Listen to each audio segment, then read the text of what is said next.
National Institute of Mental Health was established by President Harry S. Truman in 1946. It was established through President Truman's National Mental Health Act on July 3rd of that same year. At this time, there were no federal funds for operations. The Green Tree Foundation sponsored the inaugural meeting on August 15, 1946. Although this historical meeting took place in 1946, the NIMH wasn't formally organized until 1949 as a subsection of the National Institutes of Health. The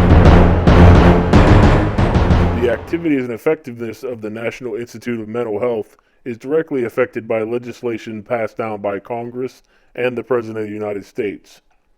The following is a brief synopsis of the actions taken by presidents over the last 20 years. In 1996, President William Jefferson Clinton signed the Mental Health Parity Act of 1996, which prevented employer health plans from setting different annual or lifetime limits for mental health services than they did for other coverage. The subject of suicide prevention didn't come into the NIMH spotlight until approximately 1999 as a result of the Surgeon General's report entitled "The Surgeon General's Call to Action to Prevent Suicide."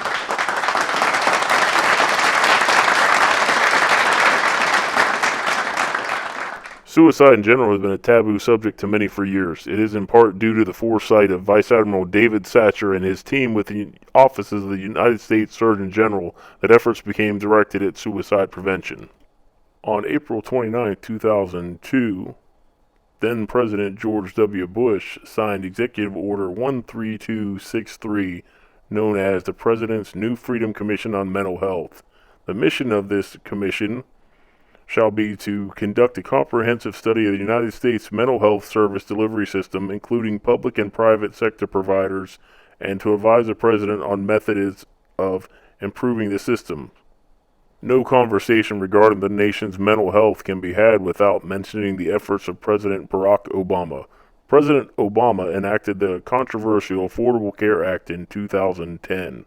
A provision of the ACA, or Obamacare, according to the Office of the Assistant Secretary for Planning and Evaluation, the Affordable Care Act will provide one of the largest expanses of mental health and substance use disorder coverage in a generation. Beginning in 2014, under the law, all new small group and individual market plans will be required to cover 10 essential health benefit categories, including mental health and substance use disorder services, and will be required to cover them at parity with medical and surgical benefits.